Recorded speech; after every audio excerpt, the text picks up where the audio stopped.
Muy bien, aquí estamos una vez más para seguir con nuestras exposiciones de la Confesión de Londres.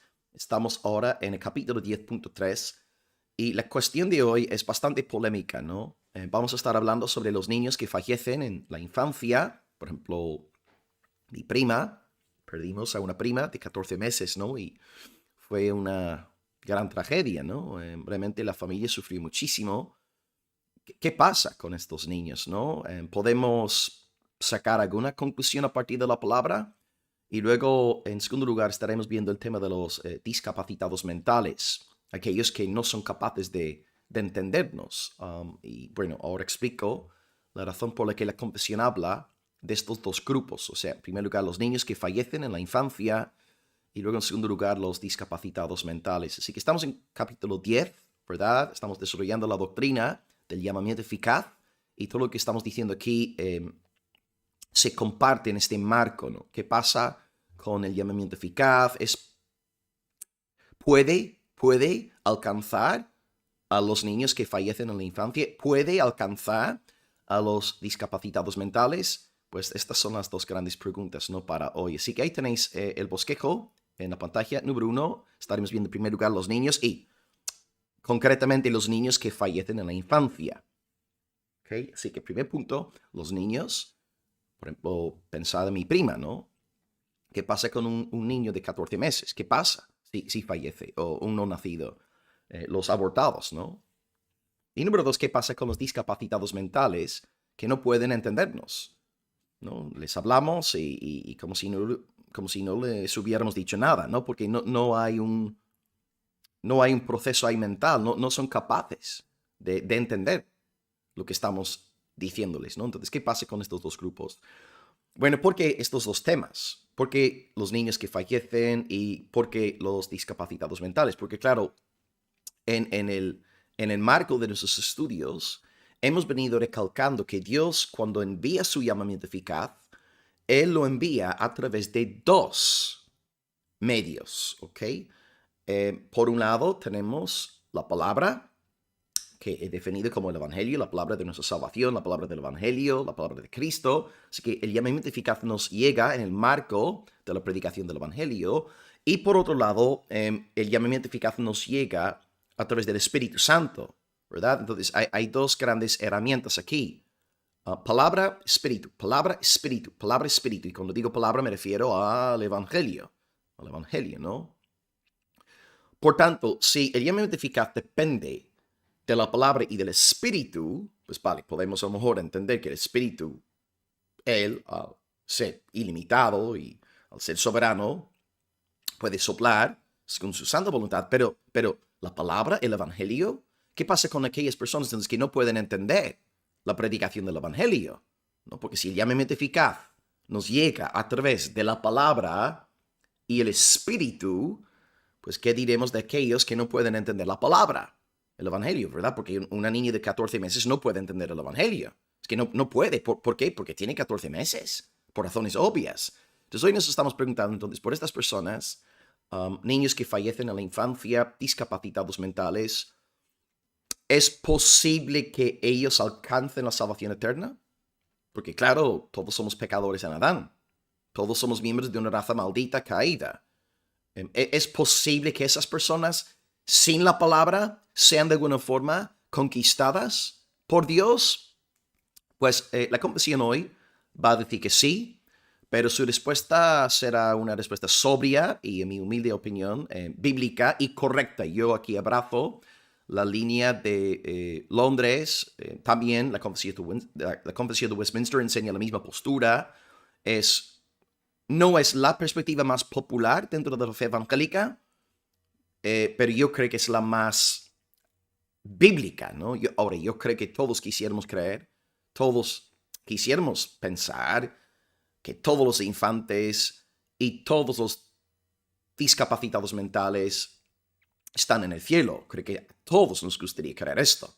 Pero claro, nuestra fe, como decía el otro día, ¿no? Miguel Núñez, nuestro grito de guerra es sola escritura. Sola escritura. Y debemos siempre examinar nuestros deseos a la luz de la palabra de Dios. Y debemos extraer principios de la palabra y que la palabra oriente, dirija, nos guíe. Así que es lo que vamos a hacer hoy. Así que 2 puntos hoy, hermanos. Uno, los niños que fallecen y 2, los discapacitados mentales. Y vamos a empezar con la lectura. Primer punto, okay, niños, los infantes que fallecen. Confesión de Londres 10.3. Y luego a principios del segundo punto os pondré también la correspondiente lectura. Así que voy a tomar un poco de té aquí y vamos a empezar con los niños que fallecen en la infancia. Dice, los infantes elegidos que mueren en la infancia son regenerados y salvados por Cristo por medio del Espíritu, quien obra cuando, dónde y cómo le place. ¿Okay? Los infantes elegidos, no está hablando de todos los infantes, está hablando de los infantes elegidos. Los infantes elegidos que mueren en la infancia son regenerados y salvados por Cristo por medio del Espíritu. Por medio del Espíritu. Ya no vemos por medio del Espíritu y de la predicación del Evangelio. No. Solamente nombra aquí al Espíritu.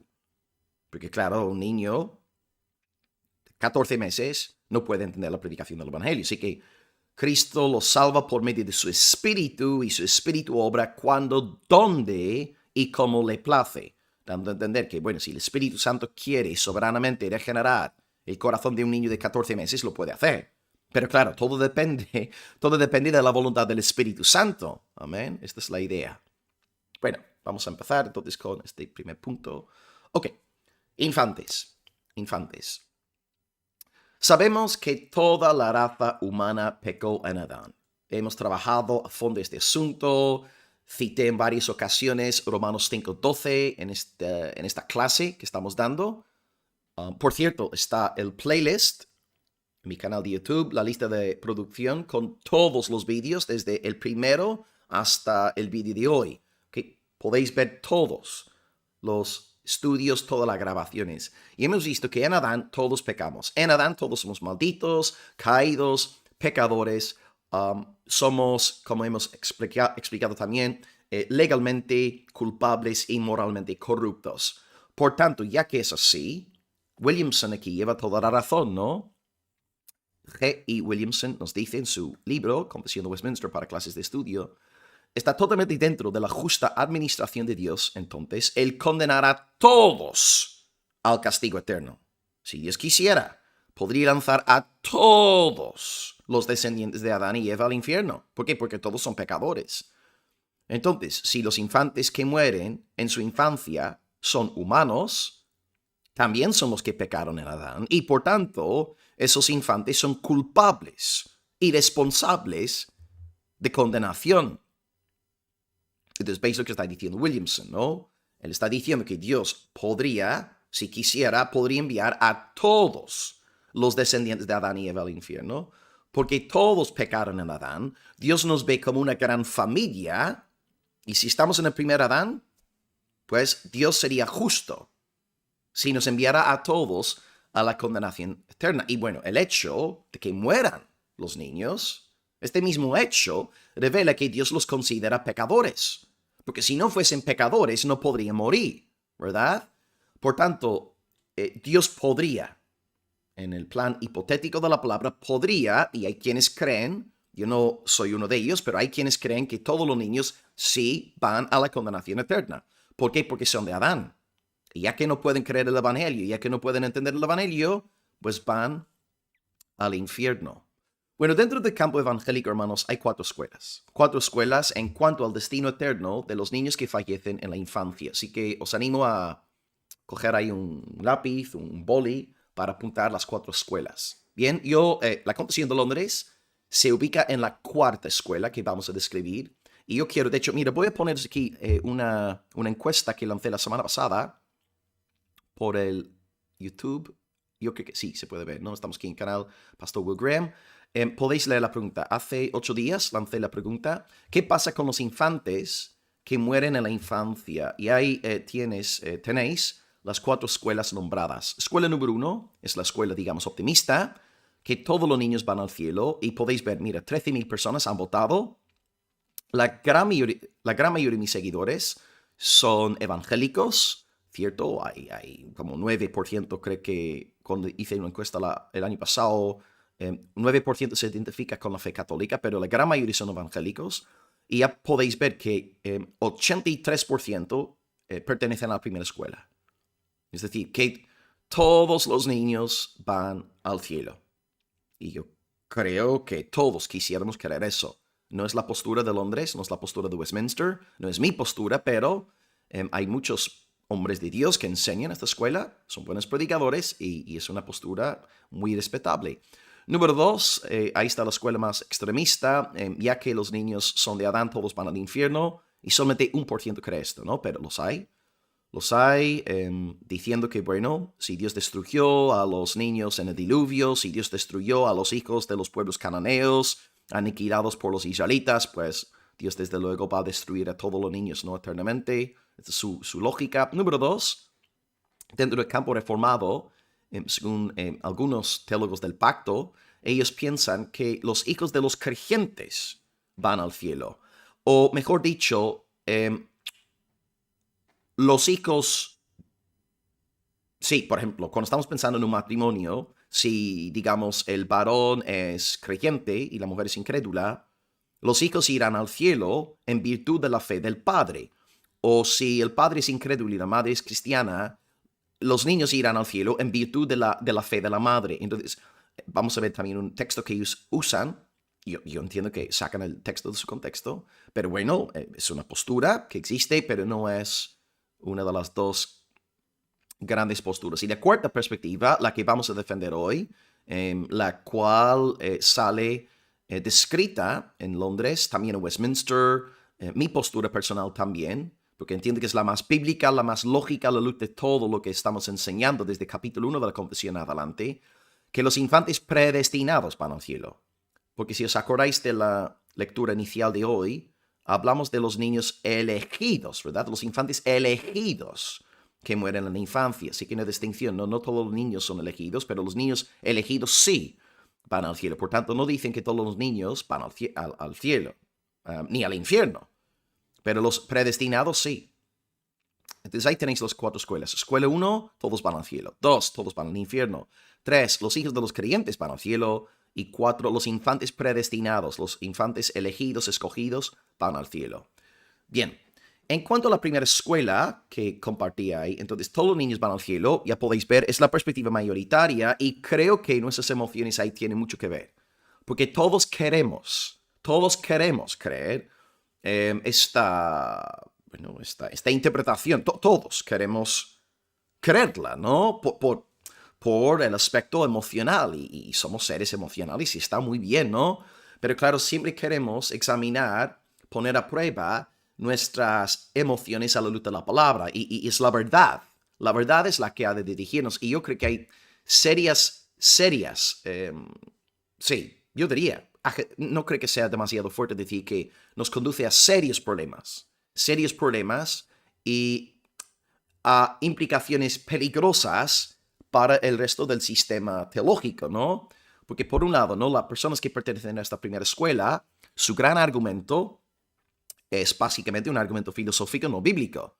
Porque ellos dicen que no, los niños irán al cielo porque no han alcanzado la edad de responsabilidad moral delante de Dios, ¿no? Así que los infantes no podrán ir al infierno porque no han alcanzado la edad de responsabilidad moral delante de Dios. Pero como bien nos recuerda el teólogo Sam Waldron, por cierto, tiene un excelente libro en español sobre la confesión de fe, que estamos aquí estudiando, exposición de la confesión bautista de fe, útil, provechoso.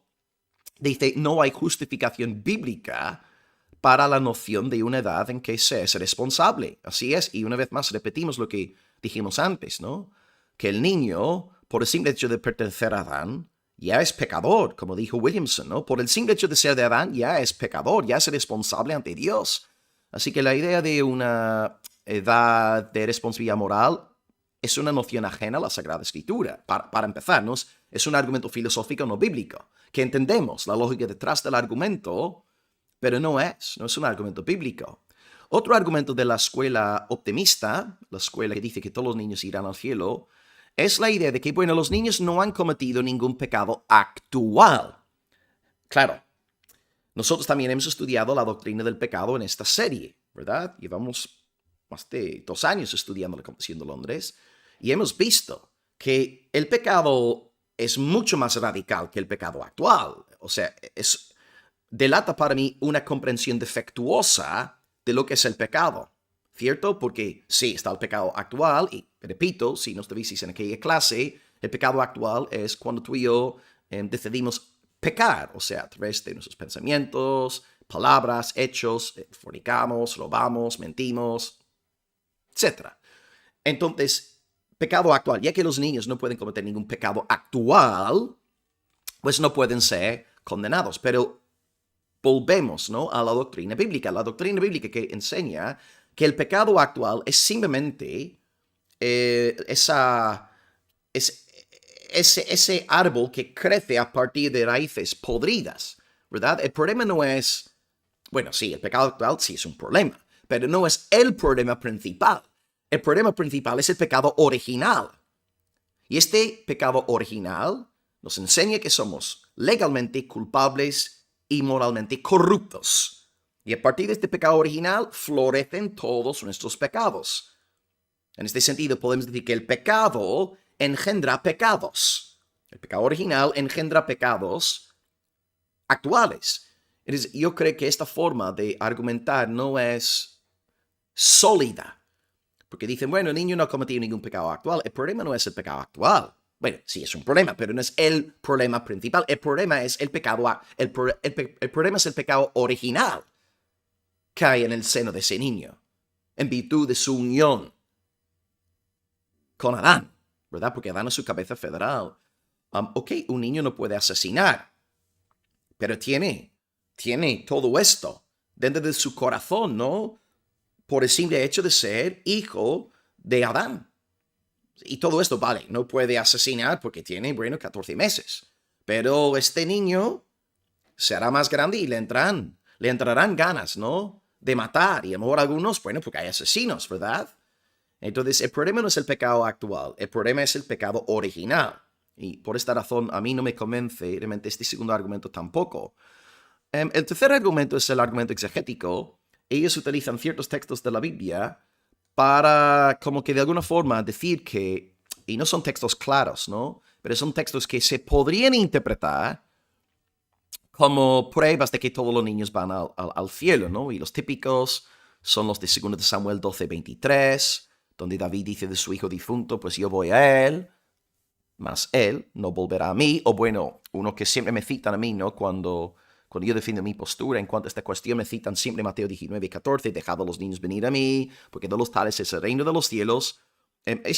Son básicamente los dos textos que usan a nivel exegético para defender la idea de que todos los niños sí o sí están en el cielo. Pero claro, en cuanto a 2 Samuel 12:23, cuando David está hablando de su hijo, no está hablando del cielo, está hablando del sepulcro. En el contexto está diciendo que su hijo ha muerto, entonces David irá al sepulcro y su niño no volverá del sepulcro, ¿verdad? No está hablando ahí del cielo. El tema es que es muy tentador ver ahí el cielo en ese texto, pero David está hablando del sepulcro. Y luego el texto de Mateo 19:14, ¿no?, de los tales es el reino de los cielos. Jesús no está diciendo que todos los niños van al cielo. Lo que está diciendo es que si tú y yo queremos entrar en el reino de los cielos, tenemos que volvernos como niños, en el sentido de que los niños son, bueno, enseñables, humildes, obedientes, ¿verdad? Son marcas de personas genuinamente nacidas de nuevo. No es que esté aquí declarando la salvación de todos los infantes. Está diciendo que aquellos que van al cielo tienen estas características que vemos en los niños. Características. Son enseñables, humildes, obedientes, reconocen la autoridad y, bueno, cosas por el estilo. Y un argumento final donde yo tengo graves problemas con la primera escuela es que si tú enseñas que todos los niños sí o sí van al cielo,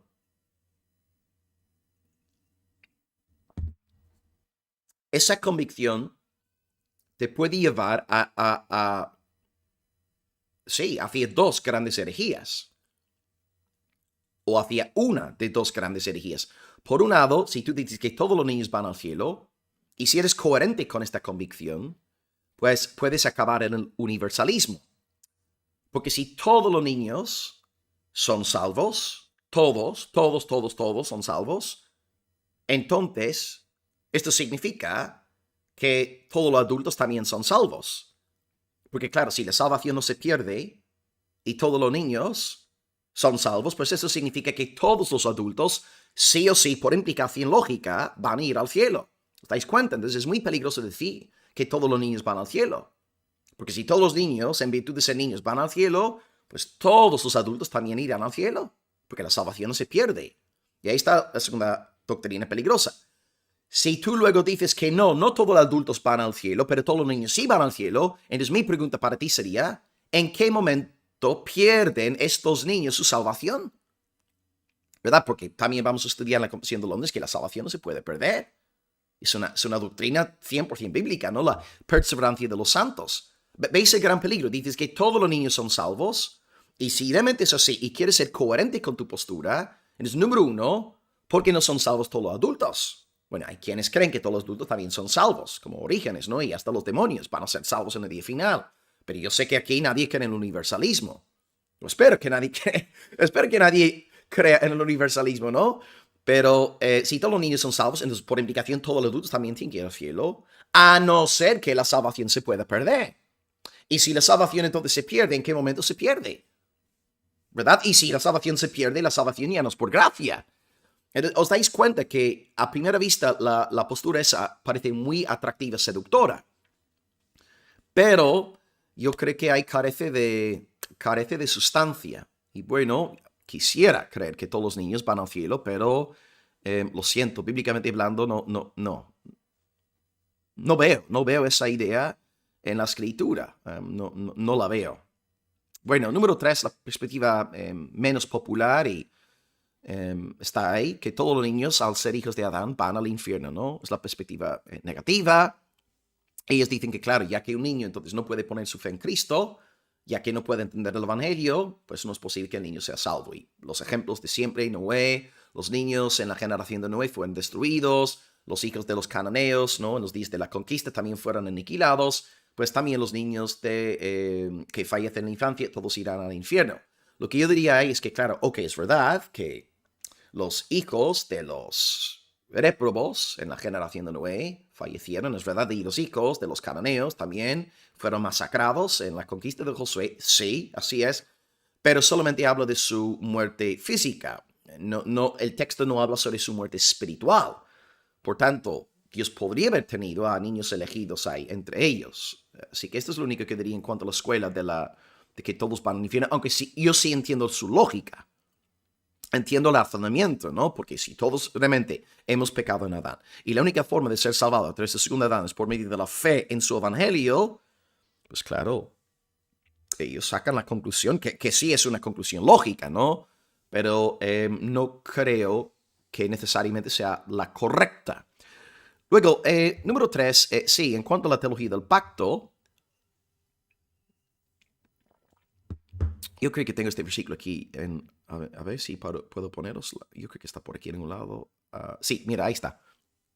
Tercera escuela, aquellos que creen que los hijos de los creyentes van al cielo, es este es el texto. 1 Corintios 7:14. Podéis leer el versículo y vamos. Bueno, a primera vista es verdad. A primera vista parece como si Pablo estuviera diciendo que todos los niños de los creyentes van al cielo. Dice aquí Pablo en el contexto.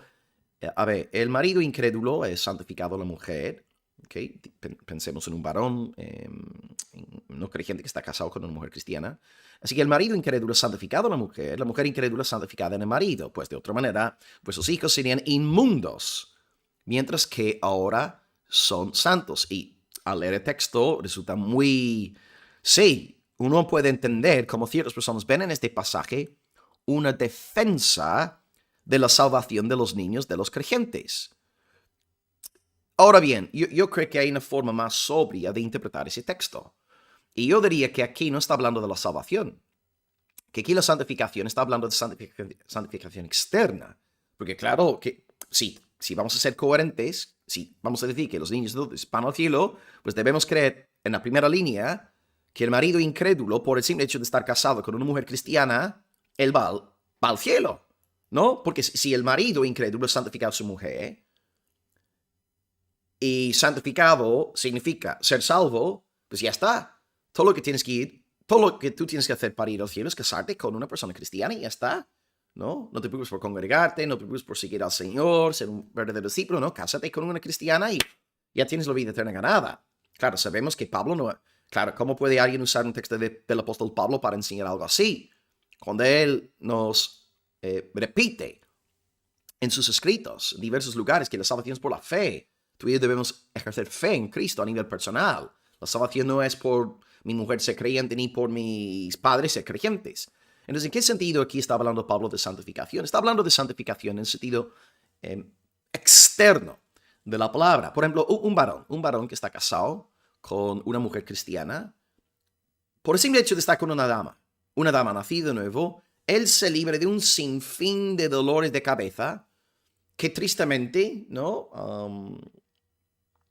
Está en la vida de un hombre que está casado con una mujer no creyente. Por ejemplo, un hombre incrédulo que está casado con una mujer cristiana, este hombre no tiene que preocuparse por la infidelidad conyugal, no tiene, porque él sabe que su mujer es una mujer de Dios, él no es un cristiano, pero tiene una mujer que es una mujer cristiana, y él sabe que pase lo que pase, su mujer le va a ser fiel. Está tranquilo, ¿no? Porque claro, tú vas, a veces vas al colegio, hoy es lo que están diciendo los padres por ahí, madre mía, no hay fidelidad conyugal ninguna casi en nuestros días, ¿no? Es como si hubieran sido entregados a un espíritu de libertinaje, de lujuria, de adulterio, ¿no? Somos una generación adúltera. Y sin embargo, un hombre que está casado con una mujer cristiana está tranquilo, está feliz, sabe que su esposa siempre lo va a hacer fiel, ¿verdad?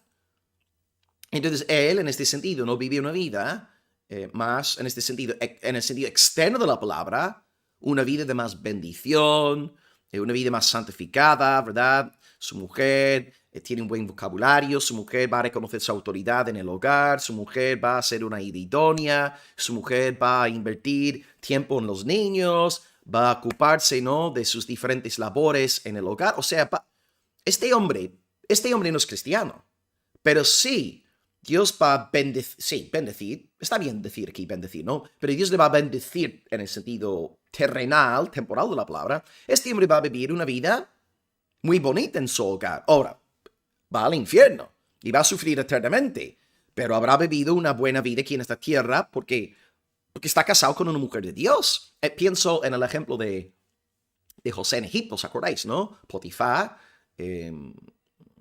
compra a ese joven esclavo y José entra en su casa y dice la palabra de Dios literalmente en Génesis 39:5 que Dios bendijo la casa del egipcio por causa de José. Es exactamente lo que pasa en un matrimonio mixto, ¿no? Hay un hombre casado con una mujer no cristiana, hay un hombre casado con una mujer creyente y él, a pesar de no ser cristiano, sale beneficiado. Qué pasada, ¿no? Yo me acuerdo en Irlanda cuando vivía ahí, que había jefes que solamente querían contratar a cristianos, porque eran puntuales, respetuosos, trabajadores, ¿verdad? No se veían al ojo, y claro, no eran jefes creyentes, pero querían que creyentes estuviesen en sus empresas, porque por su buen ejemplo, por su buen testimonio. Esa es la idea, ¿no? Entonces, el niño es santificado en este sentido, que el niño se libre de un sinfín de dolores, de sufrimiento, por el simple hecho de tener un papá cristiano, una mamá cristiana. Y bueno, si los dos son cristianos, qué bendición tienen estos peques, estos párvulos, amén. Así que yo no creo que esta tercera escuela, ¿dónde está? Ahí está. Esta tercera escuela, no creo que ellos interpreten bien 1 de Corintios 7:14. Y luego la cuarta perspectiva es la de Westminster, es la perspectiva de Londres, es mi perspectiva, es la perspectiva de que los infantes predestinados van al cielo. Y si regresamos a la lectura original de hoy, dice los infantes elegidos. Los infantes elegidos que mueren en la infancia son regenerados y salvados por Cristo por medio del Espíritu. Y de hecho tengo aquí la cita también de la Confesión de Westminster. No está en la pantalla, pero voy a leeros la cita de Westminster. Dice, los niños elegidos que mueren en la infancia son regenerados y salvados por Cristo mediante el Espíritu. O sea, palabra por palabra lo que dice la Confesión de Londres. Dice exactamente lo mismo. Es decir, Dios, la Confesión reconoce, Dios es capaz, de forma misteriosa, soberana, secreta, pero Dios es capaz de dar vida espiritual a aquel niño porque su Espíritu Santo sopla cuando, dónde y cómo le place. Entonces, si un infante fallece y si es un infante escogido, irá al cielo. Y si un infante no escogido fallece, ese niño pasará a la condenación eterna por su culpabilidad legal y corrupción moral. Pensemos en Jacob y Esaú. La palabra de Dios nos dice, Romanos 9:13, a Jacob amé, mas a Esaú aborrecí, ¿verdad? Romanos 9:13. Si Jacob hubiese fallecido en su infancia, habría ido al cielo. Si Esaú hubiese fallecido en su infancia, habría ido al infierno. ¿Por qué? Porque Jacob era el infante escogido, predestinado para salvación eterna. Esta es la idea. Ahora, algunos dirán, pero vamos a ver, pastor, ¿cómo puede Jacob ser salvado en su infancia? O bueno, la persona que sea. ¿Cómo puede un infante escogido ser salvado sin haber creído mentalmente en el Evangelio? Bueno, aquí la respuesta sería que el ser humano es mucho más que una máquina pensante. La naturaleza humana es más profunda que, que la mente, ¿verdad? La Biblia hace hincapié en el corazón, en la naturaleza del hombre. Y si Dios regenera a un bebé, si Dios regenera a un infante, cuando este niño se haga grande, tendrá sus facultades mentales ya más desarrolladas y creerá en el Evangelio gracias a este cambio de naturaleza que ya se ha dado en él. Así que en la salvación no es primordialmente una cuestión mental. Es fundamentalmente un asunto de esencia y de naturaleza. Y ahí solamente entra Dios. Dios regenera esa naturaleza. Y en cuanto este niño sea grande, creerá. Porque por el cambio previo de su naturaleza, ¿verdad? La regeneración es un cambio mucho más profundo que una simple iluminación mental. Por tanto, esta es la idea. Creemos en la soberanía de Dios. Creemos que Dios todo lo puede. Y como bien dice aquí la confesión, su Espíritu Santo es soberano para soplar, ¿dónde está ahí la lectura? Cuándo, dónde y cómo le place. Por ejemplo, esta experiencia es bastante común en las familias cristianas, ¿no? Hay personas en nuestras iglesias que tienen testimonios impactantes. Y pueden decirme, yo nací de nuevo en tal fecha. Por ejemplo, yo puedo deciros aquí públicamente que yo nací de nuevo en diciembre de 2002. ¿No? Diciembre de 2002, estaba a punto de irme para Oxford, hacer mis entrevistas en la universidad, y yo nací de nuevo una semana o 2 semanas antes de irme para Oxford. Me acuerdo, era una fecha puntual, pero luego hay muchas personas que nacen en familias cristianas. Yo no nací en un hogar cristiano, pero hay muchas personas que nacen en familias cristianas y su testimonio personal es que, mira, siempre he amado a Cristo, siempre he creído en su evangelio. Siempre he entendido que soy malo, soy pecador y necesitado de su gracia salvadora. Siempre. Y no tienen un testimonio de wow. Antes era narcotraficante, antes era, yo qué sé, ramera. Ahora creo en Cristo. No, no tienen un testimonio. Sí, siempre han creído. ¿Por qué? Porque Dios hizo una obra de regeneración en ellos. Y desde sus 4 añitos, uno de mis mejores amigos se salvó con 4 años, ¿no? A partir de los 4 o 5 años ya entendió el evangelio, lo abrazó, no tuvo ningún problema. Y lleva toda la vida, ¿no? Este varón, que ahora tiene sus 50 años, lleva toda la vida predicando la palabra de Dios, amando a Cristo. Y este es su testimonio. Él no se acuerda en ningún momento de una conversión, ¡boom! Pero eso es lo que pasa, Dios obra secretamente y puede regenerar secretamente a personas. Así que alguno dirá, pero pastor, es imposible que un bebé nazca de nuevo. Y mi respuesta ahí sería, ajá, sí, es verdad que es verdad que es imposible que un bebé nazca de nuevo, pero yo también te digo, es imposible que un adulto nazca de nuevo, ¿verdad? Porque el nuevo nacimiento es una obra soberana, sobrenatural de Dios. Es que, amén. Es imposible que alguien nazca de nuevo, amén. Pero no solamente imposible que nazca de nuevo un bebé, es imposible que cualquier ser humano nazca de nuevo. Por tanto, hace falta la obra de Dios. También diría que, sí, más allá de los bebés, es imposible que que cualquier ser humano nazca de nuevo, porque Dios tiene que hacerlo. Dios es el Dios de lo imposible. Pero es verdad en la Biblia también que debemos pensar en un ejemplo muy fuerte en Lucas 1:15, donde el Señor, a través de su ángel, dice que Juan el Bautista, desde el vientre de su madre, será lleno del Espíritu Santo. Y cada vez que leo ese versículo, digo, pero vamos, ¿cómo puede ser esto? Yo no lo entiendo. Y no pienso explicaroslo, porque no puedo. Pero Juan el Bautista, desde el vientre de su madre, Dios le llenó del Espíritu Santo de tal manera, y si Dios puede hacerlo con Juan el Bautista, ¿quién soy yo para decir que Dios no puede hacerlo con los infantes que fallecen, no? Dios puede hacerlo. Él es soberano. Dios puede hacer... Dios es todopoderoso, hermanos. Gloria al Señor. Así que Él puede cambiar nuestra naturaleza, siendo nosotros infantes, antes que tengamos las facultades mentales desarrolladas. Dios puede hacerlo. Entonces, hasta ahí Entonces, por esta razón defiendo no la cuarta perspectiva. Yo formo parte de ese, entonces, 13%, que es la segunda escuela y más popular. Y ahora pasemos al segundo punto de la clase, que también es un tema sensible, ¿no? Que debemos tratar con sensibilidad pastoral. ¿Qué pasa con los discapacitados mentales, verdad? Porque un poco la misma idea, ¿no? Que antes. Porque, claro, si estamos diciendo que el llamamiento eficaz nos ha dado a través de la predicación del Evangelio y el Espíritu Santo, pues ¿qué pasa con aquellos que no pueden entender la predicación del Evangelio? ¿Verdad? Así que aquí tenemos la lectura, la segunda lectura de hoy. Ay, no me sale ahí la lectura. Ay, ¿por qué no me sale? A ver, no. Bueno, lo tengo aquí en el papel, lo siento. No sé por qué no está... Bueno, da igual, es una lectura corta. Líneas 4 al 6 de la confesión. Discapacitados mentales, punto número 2. Dice la confesión.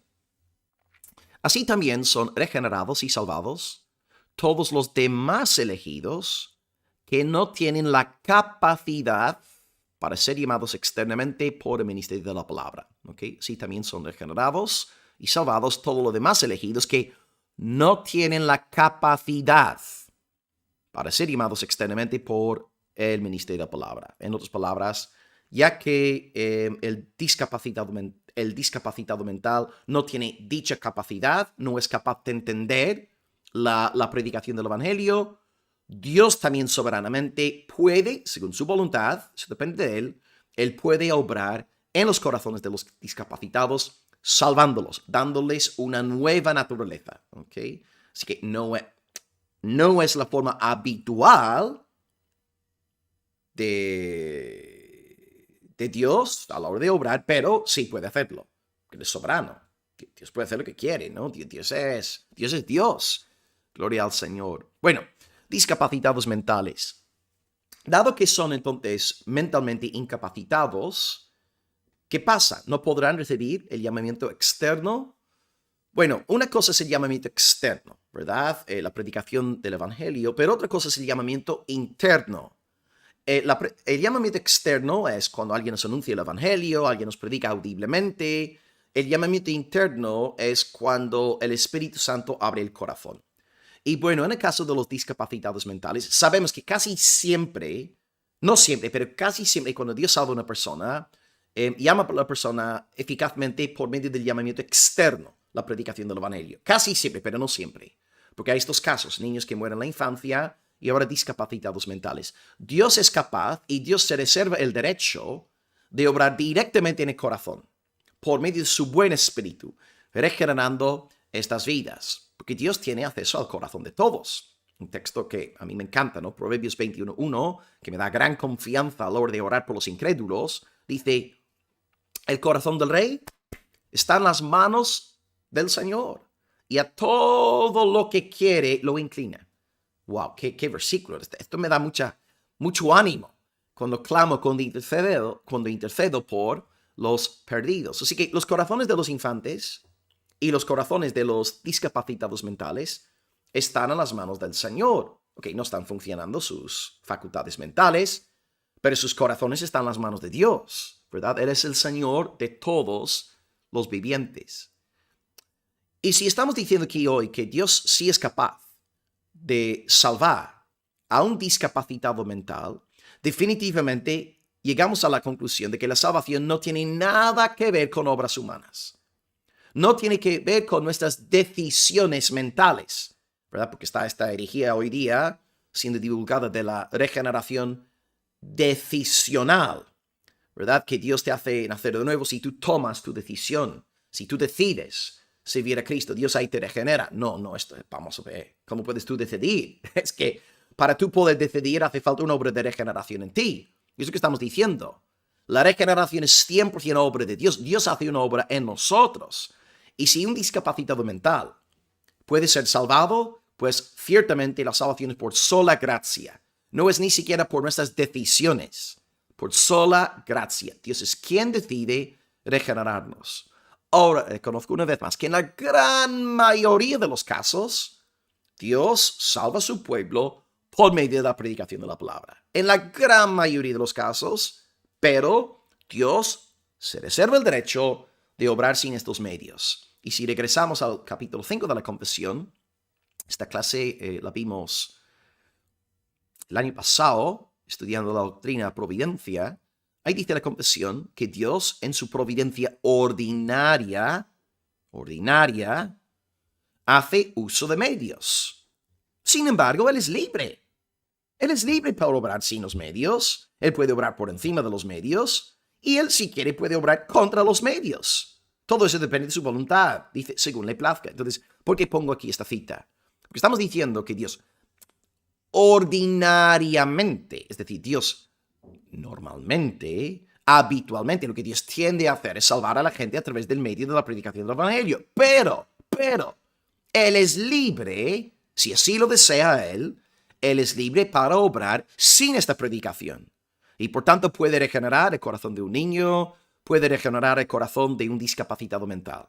Porque Dios no está atado por sus propios medios. Eso es asunto de Él. Asunto de su buena voluntad, ¿verdad? Así que Dios sí puede, si así lo desea. Eso depende de su beneplácito. Dios sí puede efectuar la salvación de un escogido suyo sin que esta persona entienda mentalmente la proclamación del Evangelio. No es lo habitual.